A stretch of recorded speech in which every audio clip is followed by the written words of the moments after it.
Hi guys, and welcome back to episode 2 of my multiplayer Ymir series. So, there's been a few problems. If you've read my comment on episode 1, you'll know that I actually got booted out of my last character. I didn't know that this was a feature, but if you don't play for a certain amount of time in the opening launch days of the server, your character is just registered as inactive instantly. I didn't know this. I just thought if you didn't log in for 2 weeks, then you would become inactive. But no, it actually works on a time frame. So I got kicked out. Somebody took my space. Very sad, but at least we didn't get much done. I've waited a few days and I thought it was over, but one spot opened up on server 1. So I've gone from server 2 to server 1, and I've done the same thing to somebody else. I've had a succession on somebody else. We're now playing as this new nation. Still Gondor and Proudteeth. We'll just say Gondor and Proudteeth migrated a little bit. But yeah, we're here. The guy's done a lot of exploring, so that is very useful. And we can see actually it's very spread out. I'm not used to this. I'm used to big clumps of players next to each other. So having a nice spaced out start with nobody really below us, it's all just desert and arid. So if we can try and clean these tiles up here, get these hills, we should be good. But this guy, he has got more technology than I did. So really, I haven't missed anything. We're starting on day 3, but this guy has got the technology. So I literally just started this a few minutes ago, and I wanted to get recording straight away. So there's a few things I need to set up. Obviously, this guy has placed all the buildings. He's got everything running, but he turned off rationing, and he's losing a lot of porcos. And it's water. Water's one of the things that's costing him. But it doesn't look like he has any other space to get more. So we are going to have to decrease porcos. But if you look, we've got 11 inactives. So we are doing absolutely fine for jobs.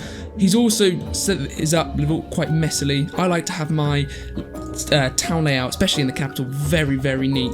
So I'm just going to spend the next, 15 minutes just organising all the buildings, checking which buildings we haven't got constructed. He's at least fulfilling all the basic stuff, like looking here, plenty of hammers, plenty being produced, plenty of wood and again being produced, stone. He's not producing any pottery, but he does have pottery unlocked. Again, not producing any leather clothes, but he does have tanneries unlocked. So there's a lot for us to get on with, guys, and I'm going to get that done now. So I'll either speed this up or I will just skip this completely. Okay, there we go. So I've moved all the houses into a 4x4 layout, just giving us space in between to build roads later. Again, the roads don't do anything, I just like the look of them. He hasn't got a community hall, or at least I don't think he's got one, but he's got the tech unlocked. And the community hall costs 5, well, it says there coins, but it'll be 5 workers, well, community work budget, I should say, sorry. And we've got 6, so I can actually get community hall down, and I'm going to get it, here? Yes, we've got that down now. Well, let me check. He doesn't have one built.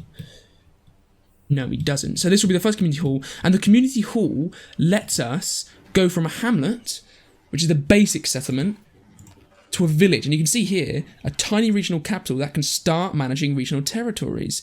So we can start claiming and start building regional territory. So this is really interesting.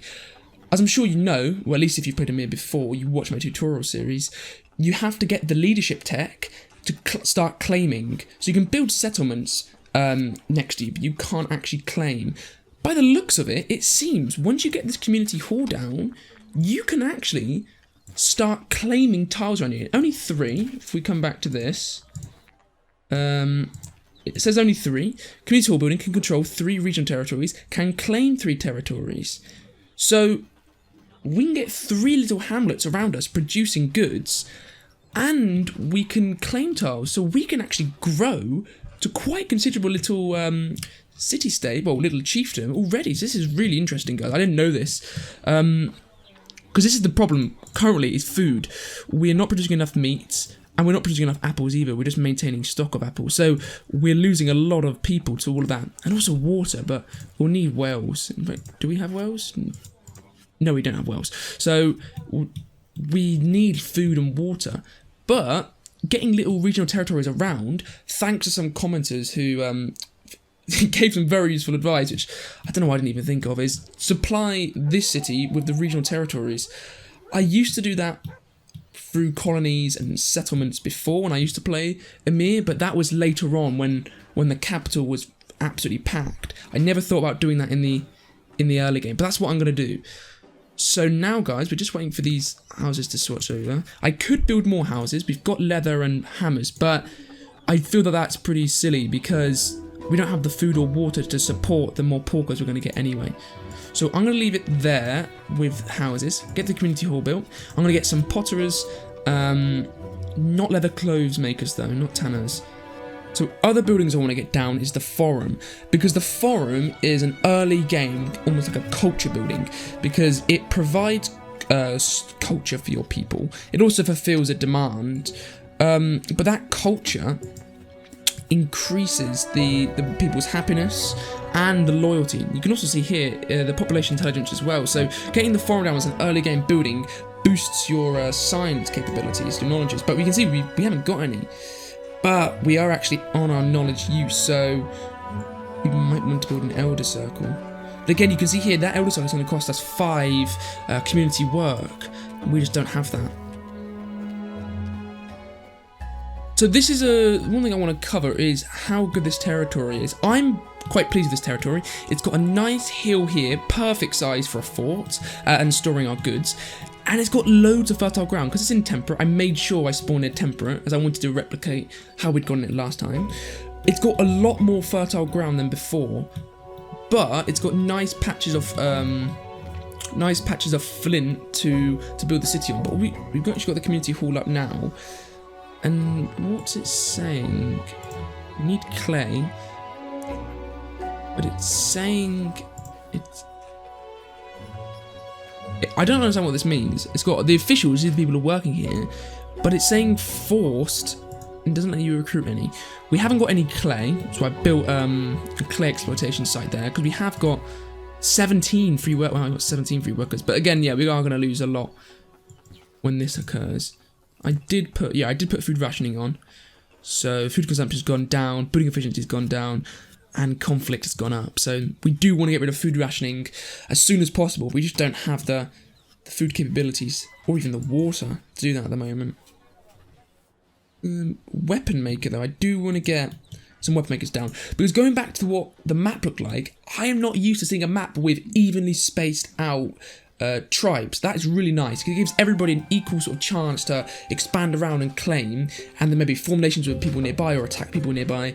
Whenever I've played, it's always been really cramped areas where actually some people don't even get a single other city or tile. They're boxed in, which I think is quite cruel, but this is a good starting map, and if we're quick, we can try and claim some of the more temperate ground around us, or we may be more boxed in and have to take the arid, which wouldn't be good. Another thing here is civilization points. This guy seems to have not spent any, or at least it's reset them. I'm not sure how it works when you get succession, but now with this, I am going to put some... I like to always put some in flint, because it means you need less flint workers. It also reduces the price of flint. So when we go into the the Copper Age or the late sort of Stone Age, and we start using money, it's much cheaper to pay for the stone hammers and the hoes because they're made out of flint. So we'll get 1 in flint for now. Wood, I think we're okay for wood. And leather clothes. I will put 1 in leather. We've only got 1 hunter's lodge, which is a shame. Everything else though, water. I'm not sure if it's worth putting it in water. Because obviously, yes, water is our limiting factor at the moment. We don't have enough water. 2.6 out of 3.3, but I'm not sure if it's... I will actually, yes, because we're going to have to start building wells soon, and they actually require workers, so I will put 1 in water, but it probably isn't the most useful civilization point we could use, but we'll put it in water. That's taken us from 2.6, and we'll see what that takes us to now. 3.7. Oh wow, that's a big jump. So now we fully cover all our water, and have a little bit extra.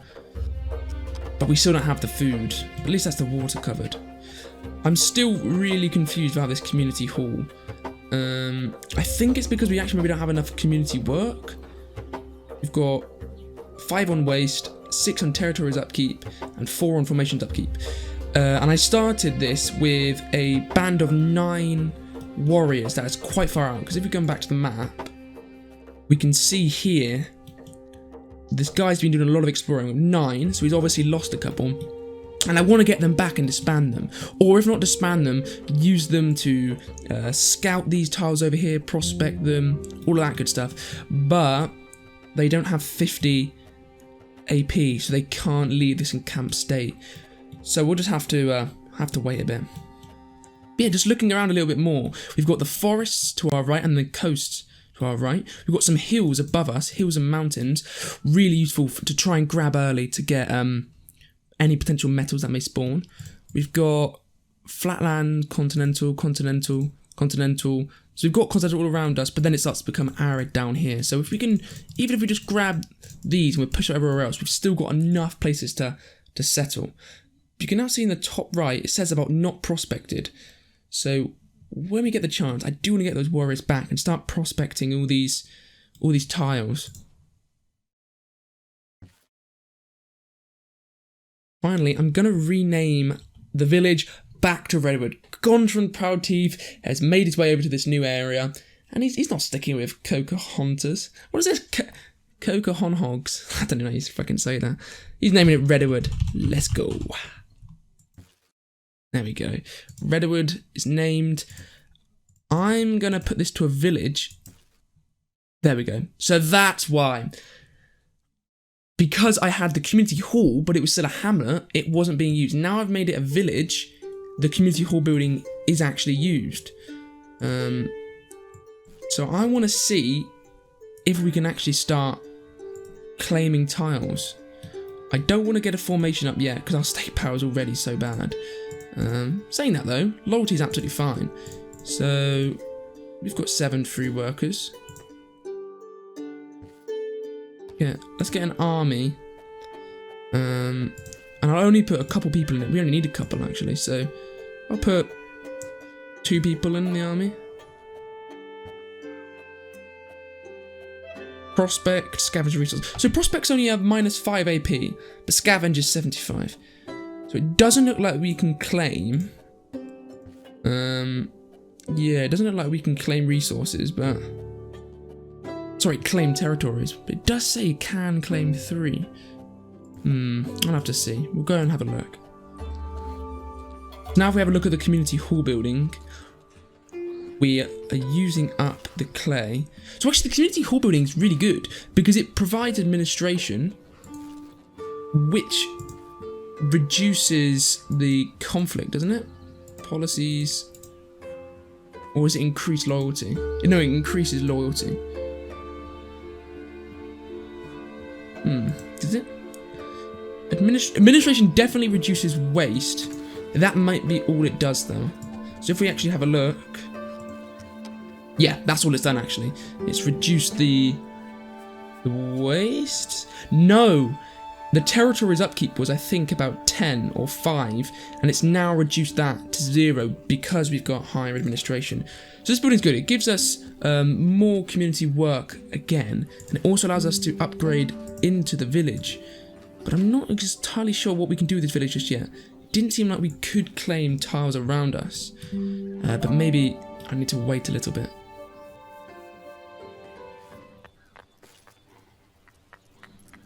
Okay, since we've put the sieve point in flint, we're now at 4.9 flint per tick. We really do not need this much flint. So I either want to get more tool makers. Well, actually, how much? It takes 2.2. So these guys produce 1.9. So if I demolish one of these buildings, that's going to bring it down to 3. So we can actually get another tool maker by reducing the amount of flint workers. So putting the flint workers who were there actually into this tool maker shop. So we're going to be pumping out loads of hammers now. So things are going really, really good. We're making loads of wood, 2.8 per tick. We are making a tiny bit of leather, but we're making loads of hammers, plenty of stone. we have the village hall set up, or the community hall I should say, and if you can claim territories like I think you can, or at least like it says you can, then we can get on to business by getting more food in. Because now we've got the water covered, we just need more food. I want to build just some fences around this. Oh, you cannot place a wooden fence here. Nah, never mind. So it seems that this guy has been trying to revoke consumption of pottery, which is very, very odd. Seeing he already had 8 sieve points. That seems very strange. But it's not a major problem because we're not even producing any pottery at the moment. I don't think we'll be producing pottery for a while. In my opinion, there's no point producing consumer goods for consumption if you're not even fulfilling your critical needs of water and food. Because consumer goods boost the intelligence and the life quality, which means you can have more people and you can get better research. But we're not even fulfilling food, so we don't need pottery just yet. And actually all our clay is being used to fulfill the community hall at the moment. So looking at the tribal craftsmanship mission, produce at least 2 pottery and at least 1 leather cloves. It does give them not enough food from gathering, so I do want to start producing pottery and leather cloves so we can get food from gathering, because food is our limiting factor at the moment. We need to have a think. If this village capital does actually allow us to set up regional territories, we might be able to do okay, because we can set up the regional territories, gather and hunt all the food there, any surplus we send back to Redwood. But if that isn't the case and we can't do that with the village hall for whatever reason, I don't know why it would tell us, but we just can't, I will have to set up pottery and leather cloves immediately. Okay, so I am going to get the pottery placed. 2 pottery workers there. I've also got a weapon maker set up there just to get some javelins produced. We've got 19, I believe. Yeah, 19 javelins. We've got plenty to get any extra hunters' lodges set up if we need to, or create a militia. But we will want more. But again, talking about the spacing, it doesn't look like anyone would be able to attack us too easily. Because we're quite far away from everyone. So defense isn't like an absolute priority at the moment. But we still obviously want a defense. And actually, this guy hasn't got a militia set up. So I'm going to do that now. Call them the Redwood Guard. And then I'm going to get some Javelineers. I don't want to, again, get 15 because of the loyalty penalty. And also, I don't want to use up all our Javelins. So I'm going to get 10. Just enough to let people know that, yeah, they're going to have to put some work into fighting us. And I'm going to, even though we haven't got walls, I'm going to set up a small defensive zone over here, because then if anybody attacks us stupidly from the south, we get a high advantage. So I'm going to put everybody here and over here.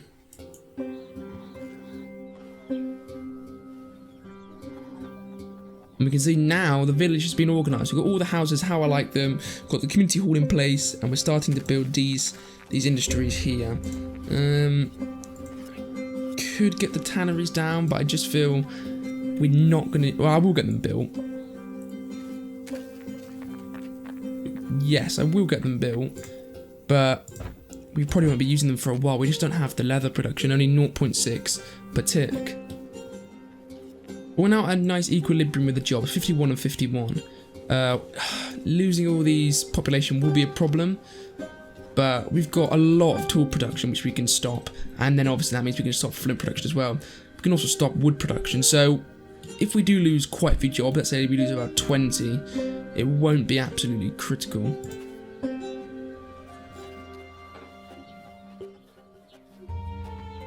Yeah, look at this. Good stuff. So what I've actually done is I realised we have all the resources needed to meet that goal. We just don't have the resources to continue that goal. So what I've done is I assigned all the workers for fulfill that goal. So we got 1.2 leather clothes per tick, and we were getting about 2.6 pottery per tick. And so because of that, we triggered the thing, and now we're ready to get farming, or at least we're close to get farming. Set these all back to low. So we now actually have not enough food from gathering unlocked. We just need to get the pots. So we've got maintain stock of 40. 20.